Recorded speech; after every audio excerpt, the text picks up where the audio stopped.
Saya mengundang saudara-saudara sekalian untuk turut bersama saya masuk dalam perjalanan keseharian untuk pembentukan kerohanian kita, di mana kita akan praktek solitude, silence, stillness, and scripture reading. Dan satu hari per minggu kita dedicate untuk bersama Tuhan. Dengan itu kita membangun ritme hidup yang baru. Special message bagi Anda. Tujuan special message itu menjembatani pengajaran sebelumnya dan untuk masuk ke sekarang. So 2022 kalau Anda start strong, Anda akan finish well. Dan saya mau kasih tahu pada Anda, gampang sekali ngomong you must finish well. Anda mesti mengakhiri pertandingan imanmu dengan baik dari tahun ke tahun. Nah, kalau dari tahun ke tahun gak pernah baik, bagaimana Anda akan selesai di bumi dengan baik?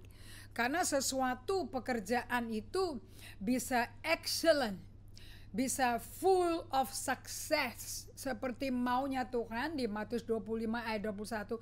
Kalau behind the scene, BTS-nya pribadi hidup Anda itu melakukan disiplin yang terus-menerus dilakukan setiap hari.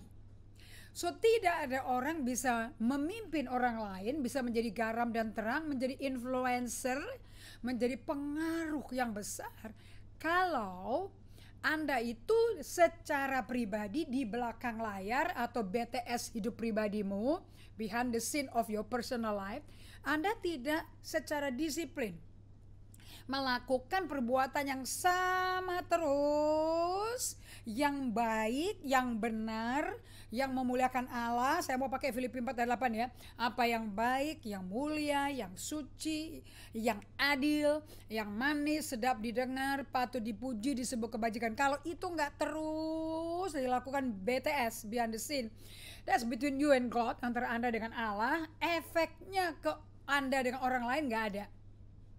Malah disaster. So if you continue doing the same thing, disiplin yang sama terus tapi yang menghancurkan Anda, ya ujungnya Anda pasti hancur. Jadi Anda actually kayak Dr. Miles Monroe berkata, sukses itu predictable kok. Keberhasilan itu dapat terukur, terprediksi. Kegagalan pun terprediksi. Tidak ada orang gagal mendadak nggak ngerti, atau ada orang yang gagalin Anda, atau orang yang ngancurin Anda. Nggak bisa. Kelihatan dari siapa? Daud dan Saul. Apakah Daud itu setiap hari bergaul sama Allah every day dalam kondisi enak tidak enak, senang tidak senang, suka duka, kaya miskin, berjabat kedudukan atau keusir dari kedudukan? Apakah Daud melakukan yang disciplinary, terus menerus konsisten tiap hari sampai menjadi habit? Habit, H-A-B-I-T, habit artinya kebiasaan. Sudah biasanya. So Anda mau ikut biasanya keluarga yang di mana Anda besar dan Anda mewariskan dari nenek moyangmu, mau ikutin habit itu yang otomatis menjadi habit Anda waktu lahir sampai Anda gede, sebelum ketemu Tuhan Yesus, bahkan setelah. Anda bisa ngikutin habitnya keluarga Anda. Or Anda mau create a new habit yang menjadi kultur baru, namanya kultur kerajaan sorga. Di mana Anda mesti di reparenting lagi, di pola asuhmu diulang lagi, tapi pakai pola asuh Bapa Surgawi. Mengikuti modelnya kakak sulung kita, Yesus Kristus Putra Allah. Itu kakak sulung kita. Kita yang sulung di bumi ngikutin dia. Nah, dengan pertolongan Roh Kudus yang memilih berdiam di hati kita sesuai perjanjian Allah melalui Nabi Yeremia dan Yehezkiel, itu di Yehezkiel 36 ayat 26-27, dan Yeremia 31, di mana Allah batalkan perjanjian sama nenek moyang yang keluar dari Mesir, yang keluar dari perbudakan Firaun, tapi nggak mau lepas, tetap ikut Firaun punya kultur. Dan Yosua dan Kaleb, dua orang ini mengikuti kultur baru dari Allahnya Musa. Dengan cara apa? Ngikutin Musa. Bagaimana Musa setiap hari bergaul sama Allah, berada dalam hadirat Allah, sampai dia bilang waktu siap untuk masuk ke tanah perjanjian. Musa ngomong apa? Nego loh. Kecuali engkau berjalan bersama aku gak akan bergerak di sini. Biar di depan tuh ada gunung besi biji besi, ada tembaga, ada emas, ada susu dan madu, banyak taman lebah, peternakan lebah. Berarti banyak bunga, banyak sapi, banyak karena banyak susu kan. Peternakan kan mereka kan agraris, mereka agraria kan. Nah, kalau biar si Musa berkata, biar di depanku tuh semua kekayaan materi. Kalau kau tidak berjalan besertaku di depanku, aku nggak mau berkemih. Nah, Yosua niru. Oke, jadi kalau dan setelah Musa mati, kan Yosua yang gantiin. Seperti Allah berkata, seperti aku bersama Musa, begitu pula aku beserta engkau Yosua. Jadi yang bikin sukses Yusuf, Daud, Yosua sama apa itu? Berada bersama Allah. Mau ditempatkan di Papua kayak, mau ditempatkan di Kutub Utara kayak, Tuhan mau kirim Anda ke China kayak, ke negara-negara tirai bambu kayak, ke negara tirai-tirai besi kayak, whatever. Anda yang misionari. Kuncinya mau misionari, mau 5 jawatan, rasul, gembala, penginjil, gembala, guru, nabi, terserah orang biasa, orang-orang awam, orang percaya awam, kuncinya sama. Apakah Allah beserta Anda? Itu kunci. Makanya ini Bible Study bagi Anda yang baru pertama kali gabung. Tujuannya saya ngajar supaya Anda punya alat. Alatnya ini namanya ya. This alat membuat Anda bisa berada bersama Allah. Apakah di kantor tempat Anda kerja? Di tempat bisnis online? Apakah Anda masak di rumah untuk online bisnis restoran? Apakah Anda di warteg? Apakah Anda di kantor yang skyscrapers? Apakah Anda tukang ojek, Gojek, Grab? Doesn't matter. Yang membuat sukses bukan tipe jenis kerjaannya. Yang membuat sukses adalah apakah Anda aware tiap hari tuh Allah tuh besertamu. Namanya dia Emmanuel. Matius 1:23, Yesaya 7:14. Nah, kalau God is with you, Creflo Dollar ngomong kayak begini. It's not what you have yang important. Bukan apa yang kau punya, berapa banyaknya barang kau punya. It's who is with you that is important. Tetapi siapa yang bersamamu itu yang penting. Karena kalau Anda tahu siapa yang beserta Anda akan tahu Anda itu siapa. Sebab yang menyertai Anda nggak mungkin menyertai Anda kalau Anda dia nggak tahu Anda itu siapa. Kenapa kok Allah selalu menyertai Anda? Do you know why? Because Anda adalah ciptaannya, miliknya dia. Kita biji matanya. Kita adalah anaknya. Kita adalah miliknya. Di dalam Kristus kita menjadi anak Allah yang sudah diadopsi. Makanya doa yang diminta oleh murid-murid Yesus, ajarin dong Yesus bagaimana berdoa. Setiap kali kau berdoa, rutin kalau sampai dia minta ajarin berdoa, berarti mereka ngeliatin berapa kali nih berdoanya. And Yesus lakukan minimum 7 kali per hari. Mau siang bolong, di tengah-tengah keramaian, di tengah-tengah kepopuleritasan, di tengah mujizat, dia bisa ngilang sendiri loh. Untuk berdiam diri tempat sunyi hanya dengan Bapaknya. Nah, ini ritme hidup yang perlu dihidupi Anda, yang perlu menjadi agenda 2022. Nggak ada orang bisa paksa. Yesus juga nggak akan maksa dan ganggu-ganggu Anda punya agenda. You want to make your agenda, kasih ke Tuhan, terserah. Belum tentu Tuhan mau ikut campur loh. Dia mau ikut campur, dia bisa kirim orang, dia bisa kirim pengajaran, dia bisa kirim teguran, dia bisa kirim disaster, kejadian-kejadian apapun untuk ngomong. Hello, warning, Achtung, kalau orang Jerman bilang. Tapi Anda nggak peka kalau Tuhan itu bisa ngomong melalui kejadian, melalui penyakit, rasa sakit, melalui perasaan sedih, takut, marah. Anda tahu nggak Tuhan itu bisa ngomong melalui semua itu? Jangan Anda kibaskan berkata, ini mesti keluar, nih rasa nggak enak, ini mesti gelisah, ini mesti keluar. Loh, siapa tahu Tuhan ngomong melalui itu. Kenapa kok Anda bisa merasakan sedih, takut, dan sebagainya? Because kita adalah ciptaan Allah, manusia serupa gambar rupa Tuhan, tapi bukan Tuhan kita.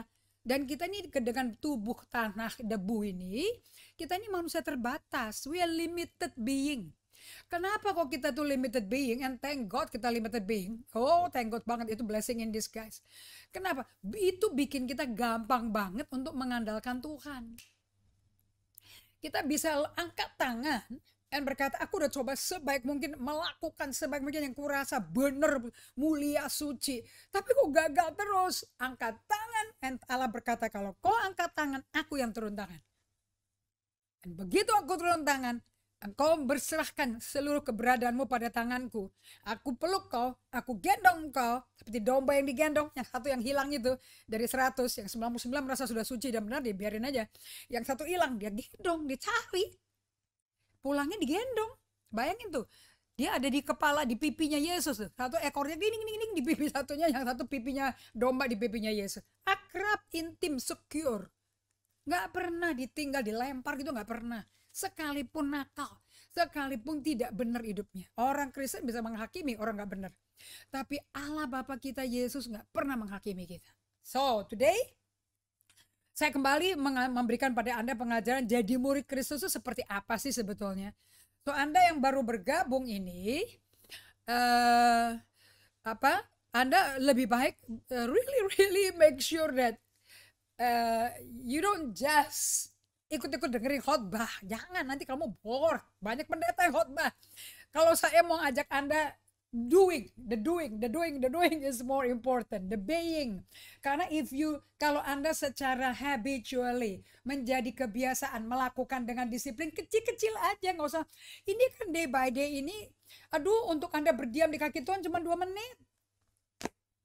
Nanti Anda kalau udah 5 tahun kayak saya, 10 menit, 20 menit.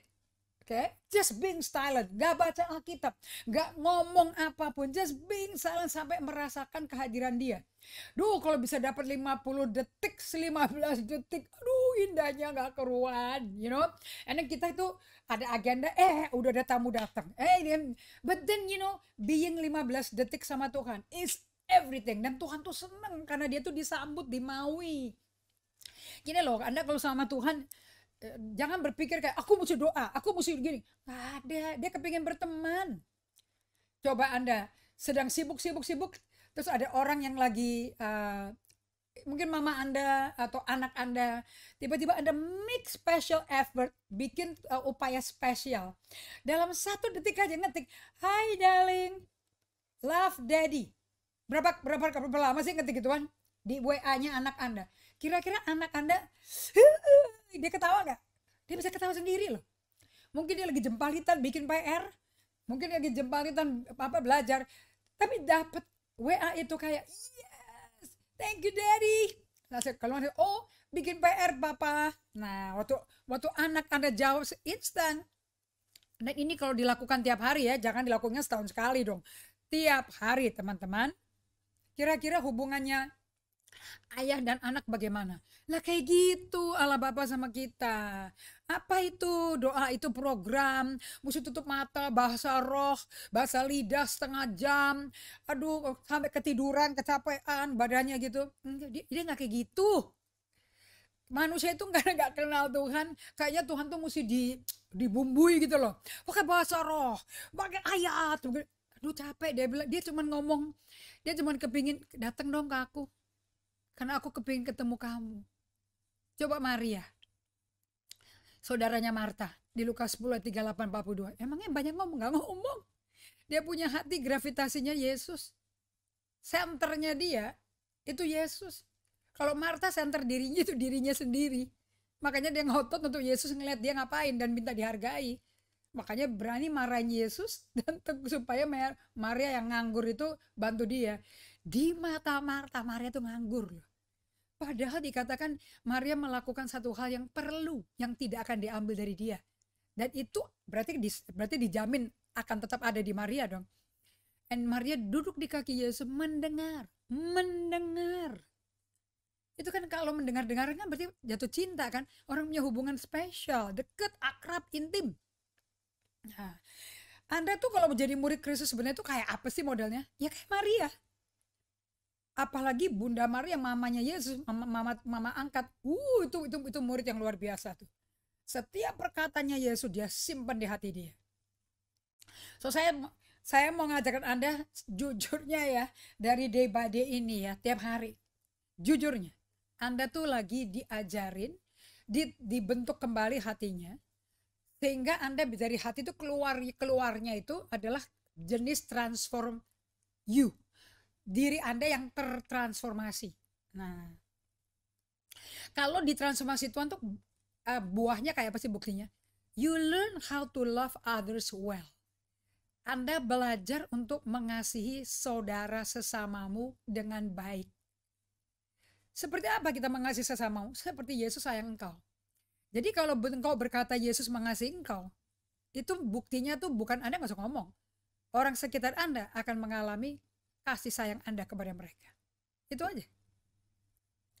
So, pertanyaan yang saya sampaikan pada Anda hari ini. Apakah program rohani dalam gereja membuat kita semua jadi murid Kristus? Sebetulnya apa sih yang dicari orang dalam murid Kristus? Sebetulnya apa yang dicari? Nah, untuk ini saya kutip ya dari Yohanes 15 ayat 8. Dalam hal inilah Bapakku dipermuliakan, yaitu jika kamu berbuah banyak. Ini day by day saya tadi pagi. Jika kamu berbuah banyak. Nah, buahnya apa? Nanti kita cek. Dengan demikian kamu adalah murid-muridku. Nah, yang namanya dianggap muridnya Yesus, itu artinya saksinya Yesus. Karena murid ngikut niru guru. Oke, kalau Anda pernah nonton Karate Kid, filmnya pernah kan Karate Kid? Kayaknya ada 1 dan 2 ya. Nah, itu Karate Kid itu dari little kid tinggal sama gurunya, sama suhunya tuh di gunung tempat dia tinggal. Nah, jangan nontonnya kartun ya, yang bener yang betul-betul ada aktornya tuh. Nah, Anda bisa lihat kan, mau dia American child, apakah dia anak orang Amerika, belajar ke suhu orang Asia, betul nggak? Tapi kan pada waktu dia menjadi dewasa, Anda lihat nggak perbuatan dia, kelakuan dia persis kayak gurunya. Yang pertama kali diajarin itu tidak langsung bagaimana ambil tekanan dalam, buang keluar sampai matiin musuh, enggak gitu. Bukankah disuruh dilatih untuk bersihin mobil, bantu mengambil spare part mobil, barang-barang yang kayaknya nggak ada urusan sama karate gitu loh. Itu lagi bikin apa tuh? Lagi menciptakan disiplin untuk kebiasaan mentaati. Dengar suaranya begini, langsung sigap. Karena nggak bisa belajar ilmu bela diri kalau tidak alert, waspada. Nah, kehidupan dikit itu diajarin. Leadership itu tidak dibikin karena sekolah tinggi atau belajar banyak buku tentang kepemimpinan. Leadership itu tentang apa, saudara-saudara? Pengaruh. Stephen Covey, dari Seven Habits, terus kemudian John Maxwell, how to discover the leader in you, how to influence, how to develop the leader around you. Buku-bukunya itu kalau Anda bisa nemukan ada di dalam Anda, sampai sekeliling Anda bisa jadi pemimpin tuh karena Anda mempengaruhi. It's just satu word kok artinya, influence. Makanya Anda dan saya dipanggil garam dan terang. 2 elemen berbeda, satu menerangi ruangan, satu di meja makan atau di dapur. Fungsinya apa? Yang garam sangat diam-diam, tidak kelihatan sensasi, nggak ada buih-buih, nggak ada ledakan, tapi menjadi berubah cita rasanya. Jadi enak.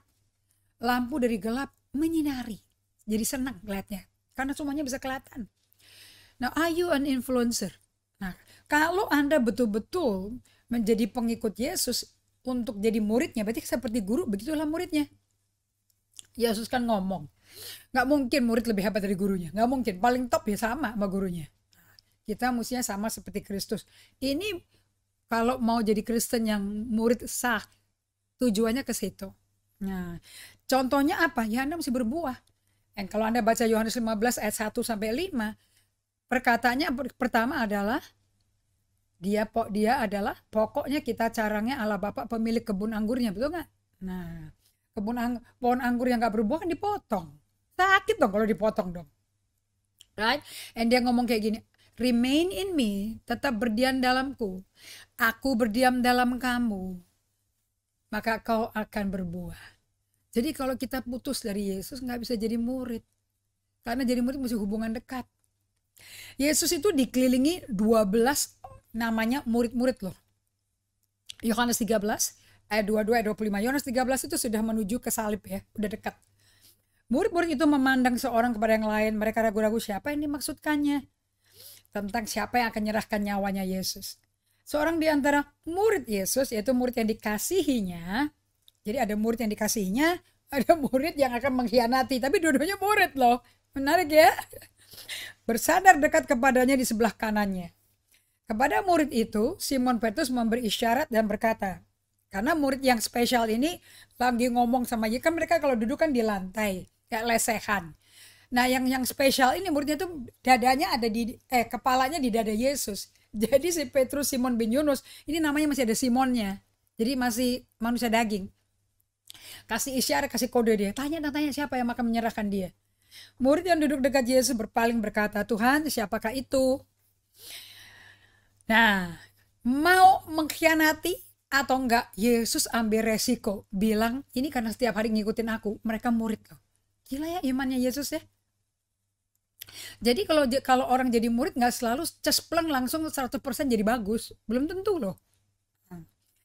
Apa definisi Tuhan Yesus tentang siapa muridnya? Itu ada di Yohanes 13 ayat 34, 35. Aku memberikan perintah baru kepada kamu, supaya kamu saling mengasihi. Sama seperti aku telah mengasihi kamu, demikian pula kamu harus saling mengasihi. Ini nggak dikasih kriteria dengan orang-orang yang kamu suka. Makannya cocok, shoppingnya sama, baca bukunya sama, hobinya sama. Nah itu yang dikasih. Enggak. Dia hanya ngomong, kamu telah seperti aku telah mengasihi kamu, demikian pula kamu harus saling mengasihi. Yesus mengasihi pembunuh enggak? Seperti Saulus namanya. Yes. Saling dikasihinya, saking dikasihinya, ditransformasi sampai menjadi Rasul Paulus kan. Ini kan mantan pembunuh ulung. Pembunuh berseri loh.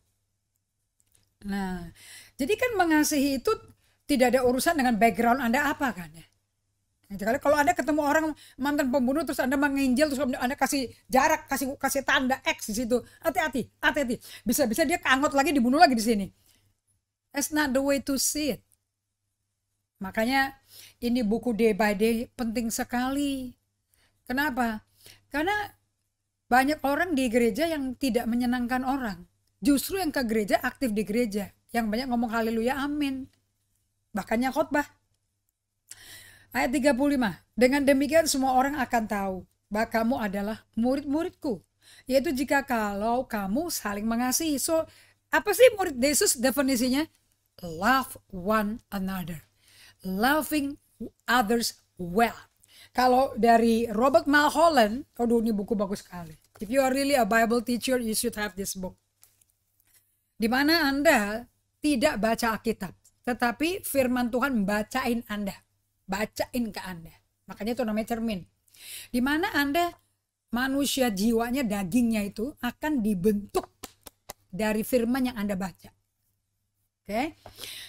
Nah, kalau Anda bisa mengasihi sesama tanpa syarat, itu adalah suatu kondisi emosi sehat yang perlu secara intensional dikembangkan. Nggak bisa autopilot. Nanti juga bisa kok langsung aja. Nanti juga bisa kok otomatis. Pasti deh. Doakan juga kita aktif. Saya ketua doa di gereja saya. Saya pendoa syafaat. Anda boleh pakai gelar jabatan silahkan. Tapi kalau itu hanya program di dalam acara gereja, schedule gereja, tapi Anda tidak datang secara disiplin menciptakan habit. Anda mesti beli bukunya dari James Clear yang menulis buku Atomic Habit, harus tuh, bagus banget tuh. The little atom, sekecil-kecil atom perubahan, tapi tiap hari. Tiap hari, pagi, siang, malam. Pagi, siang, petang, malam. Pagi, siang, petang, malam, subuh. Dikit. Dia bilang kayak gini, 0,1% aja dah kamu bikin perubahan per hari. Lah kalau kali 365 hari per tahun, Berarti 1 tahun dijamin kamu udah mengalami perubahan 37% itu minimum. 1% udah 37% tuh. 37,5% ya. 36,5. Nah, tapi mesti setiap hari. Jadi kalau orang bilang ikut Tuhan kok nggak menyenangkan jadi orang Kristen ya, ikut Tuhan kayak begini ya susah kita. Because you are not doing a disciplined life untuk create a habit. Jadi yang bikin Anda terprediksi akan jadi pemimpin yang sukses apa enggak, seorang ayah yang sukses apa tidak, suami yang berhasil apa tidak di mata Tuhan, dan orang lain menikmati, terutama pasangan hidup Anda, tergantung what kind of habit are you developing every day. Rumusnya hanya seperti itu. Dan untuk murid-muridnya mengasihi sesama, itu 3 tahun bersama Yesus mereka belum belajar loh. Mereka belum hidupin tuh habit tuh. Mereka ngikutin Yesus karena mereka bersama Yesus. Tapi lagi nonton. Tapi begitu Yesus bangkit kembali ke surga pada hari Isa Al-Masih, ternyata dan setelah 10 hari menanti pencurahan Roh Kudus di hari Pentakosta, semua habit-habit yang Yesus hidupin 33 tahun di bumi, dihidupin. Daud aja ngidupin. 7 kali sehari. Mazmur 119. 7 kali sehari aku memuji Tuhan. Daniel di Babel sebagai tawanan, tapi termasuk cendekiawan muda dari Israel yang keturunan dari keluarga Ningrat, untuk keluarga royal, yang keluarga kerajaan, yang kelas tinggi. Itu dia ditahanan loh, jadi tahanan tapi pinter. Jadi dia kerja buat si Nebukadnezar. 3 kali sehari dia memuji Tuhan. Habit. Waktu di Yerusalem dia begitu, di perjalanan sebagai tawanan begitu, di istananya si Nebukadnezar tetap begitu. Sama dengan Ratu Esther. Mau menjadi ratunya orang Raja Persia, tapi jadi captive, jadi tawanan, nggak ada bedanya. Sepupu dia si Mordekai di luar istana hidup sengsara, tapi tetap konsisten. Hubungan sama Tuhan nggak pernah stop. Itu namanya habit. Itu bikin mereka mengalami amazing transformation. Sampai seluruh negara Persia jadi warga negara kerajaan Israel. Melalui Esther. Anda baca dong Esther 9. So ini nggak bisa autopilot. Ini memang mesti intensional. Daging kita nggak enak. Manusia lama kita nggak suka. Manusia lama kita suka makan tidur, ngobrol, hahaha, nonton film, nonton TV, nonton program di handphone. Karena nggak ada yang lihat, tapi ada hiburan. Tapi tidak habit dengan Tuhan. Anda sedang memprediksi tuh akhir 2022 hancur. Kalau Anda, makanya semua hamba-hamba Tuhan yang berhasil pada ngomong, Anda pasti bikin resolusi deh buat 2022 ya kan? Anda mau turun berat badan 10 kilo. Anda akan fitness. Anda akan tidak ada lagi otot yang kendor, akan naik ototnya semuanya, stretching, jalan kaki.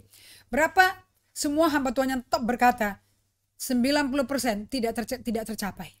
90%. Kenapa? Karena itu tidak terjadi karena Anda ngomong. Itu tidak terjadi karena sekali-kali kalau ingat nggak makan ini, nggak akan malah sakit. Itu baru terjadi kalau Anda setiap hari melakukan disiplin sengaja intensional.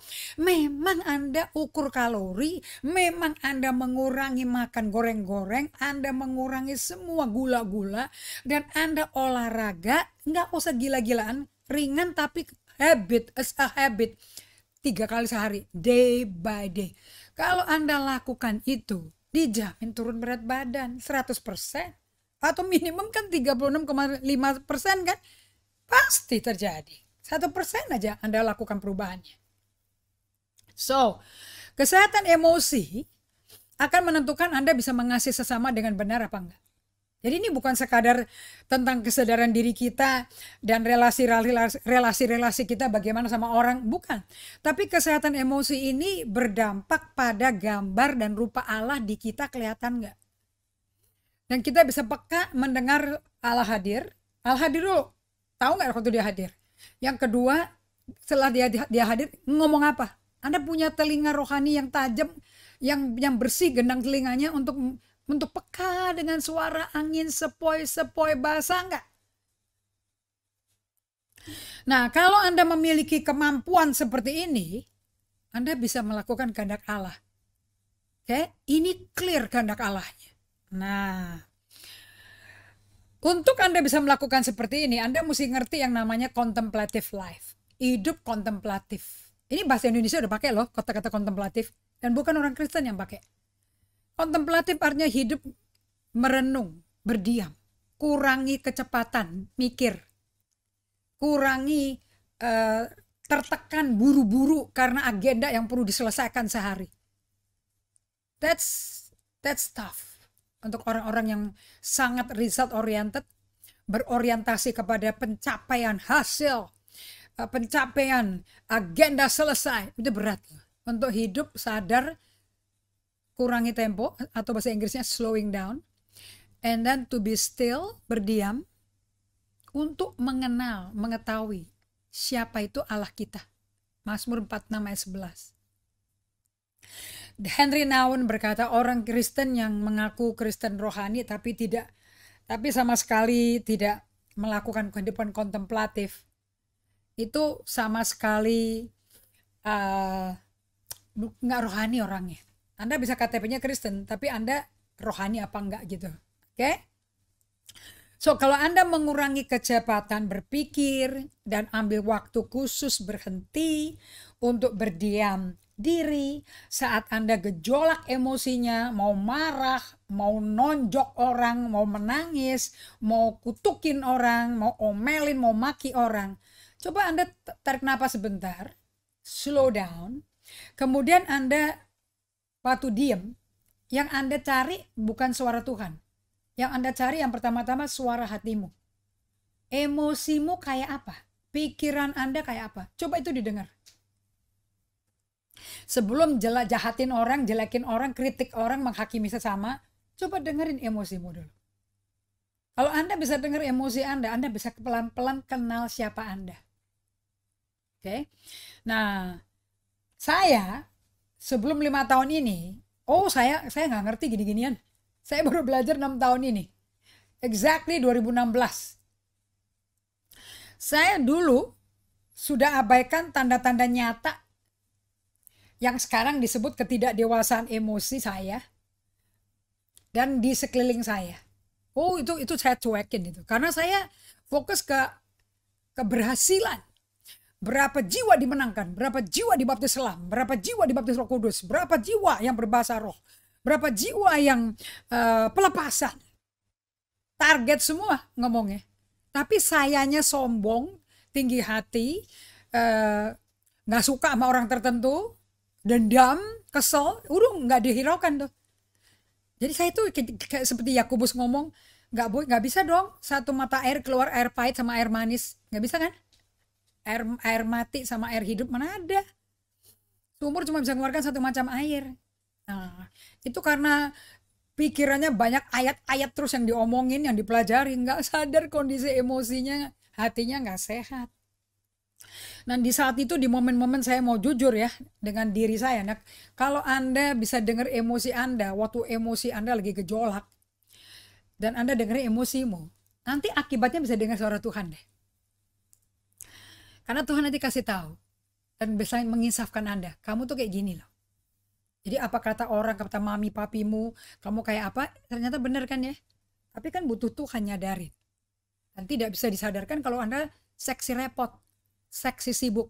Yang paling ngeri kan kalau seksi repot, seksi sibuknya pekerjaan pelayanan gereja. Waduh, itu kamuflase benar-benar. Anda gak sadar diri.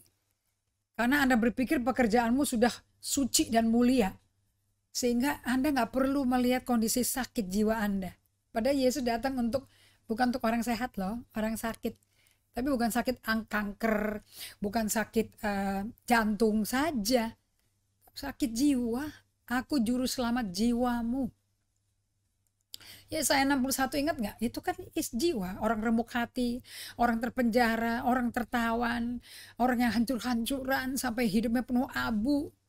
Semangat pudar, putus asa, depresi. Itu kan kondisi jiwa. Kalau sekarang ngomongnya Visolo mental health issue. Isu-isu kesehatan mental. Nah, di momen-momen saya mau jujur dengan diri saya, itu waktu saya dengar emosi saya, waktu saya diam.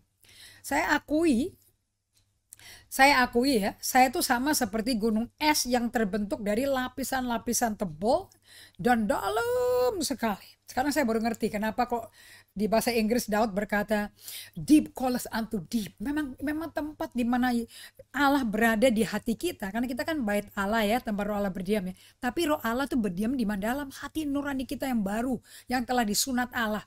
Di mana? Dalam. Kita kalau mau jadi Kristen dalam, bukan banyak pengetahuan.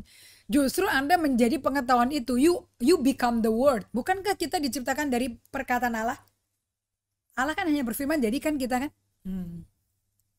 Sedalam itu, we are the word. Kita ini terjadi karena Allah berfirman. Nah, kita ini terbentuk dari lapisan-lapisan tebal dan dalam, nggak kelihatan sama mata kasat. Untuk lihat ke dalam, pakai mikroskop juga nggak bisa. Kalau virus COVID masih bisa kelihatan, pakai mikroskop kan, bisa kelihatan kan ada virus kan.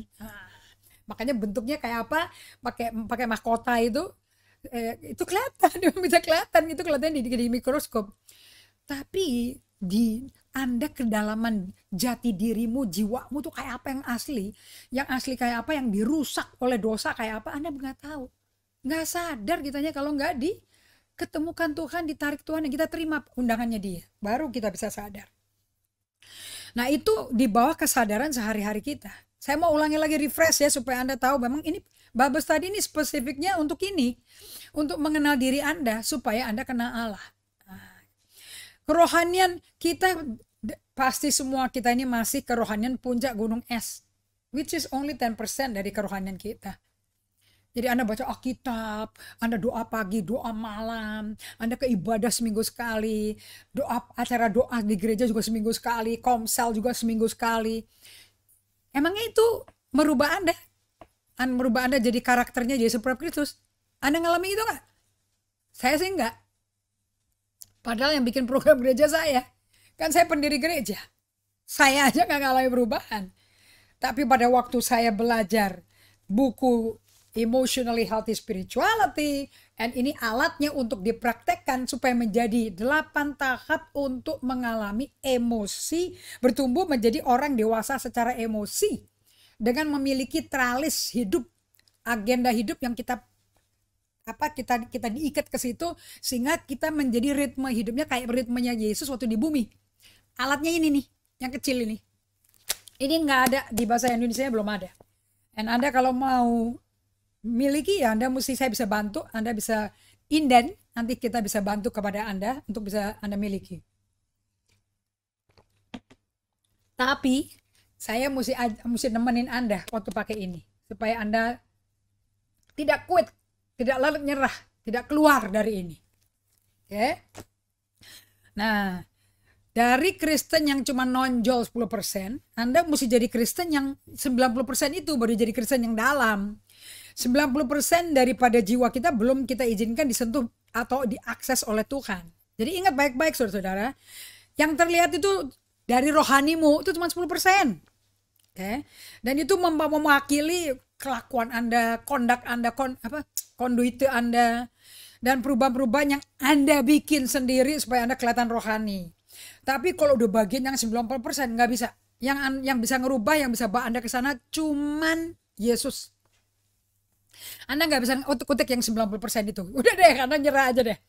Bahkan saya tahu saya ada 90% bobrok itu dari Tuhan kok. Kalau nggak diam, slow down, kontemplatif, nggak tahu saya. So akar dari siapa saya sesungguhnya terus aja tidak berubah dan tidak bergeming walaupun sibuk melakukan program gereja. Nah, ya. Akibatnya dengan melakukan day by day sebagai latihan disiplin menjadi habit, bongkah besar terdalam dari gunung es itu yang saya belum pernah izinkan Yesus sentuh dan masuk ke dalamnya. Kalau Anda mau izinkan Yesus masuk, Anda mesti diam. Nah, diam itu berat, nggak gampang. Saya ngomong kepada Anda, to be still is not easy at all. Okay?